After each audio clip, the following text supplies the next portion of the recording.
The headlights of Joel's car flickered and then died, leaving him in darkness. The radio had been crackling with news of a zombie outbreak, a nightmare made manifest.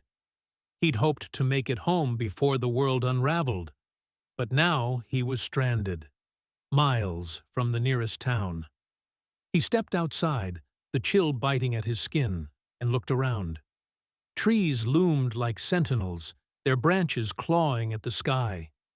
He took a deep breath, the air thick with the scent of damp earth and decay. Panic stirred in his chest, but he forced himself to move. After walking for what felt like hours, he spotted a cabin nestled between the trees.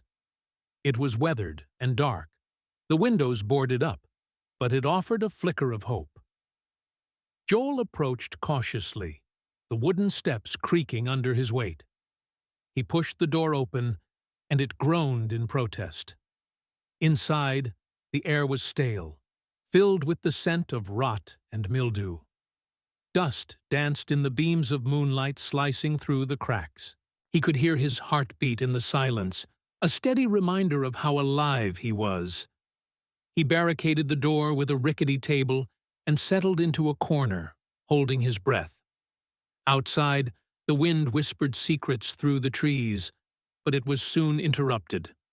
A low growl echoed from the darkness beyond the cabin, and dread curled in his stomach. The zombies weren't the only threat. As he listened, a different sound broke through, the unmistakable crunch of footsteps on twigs. Joel's heart raced. He peered through a crack in the boarded window. Shadows moved, figures lurking just beyond the light. They weren't just undead. They were alive. Human predators seeking the vulnerable. He had to stay quiet. His family was depending on him. He thought of his wife, Sarah, her smile like sunshine. He thought of his daughter, Lily, with her laughter that chased the shadows away. They needed him. He couldn't fail them. Hours passed, the night stretching endlessly. The growling outside intensified, and Joel heard the shuffling of feet. The cabin felt smaller, suffocating. A sudden crash reverberated through the stillness, a window breaking. He held his breath, heart pounding like a drum. The intruders were inside. Joel grabbed a rusted knife he found on a shelf, praying it would be enough. The door burst open. Two figures, wild-eyed and filthy, stumbled in. They were not just monsters. They were desperate. One lunged at him, and he swung the knife, the blade biting into flesh. But more were coming.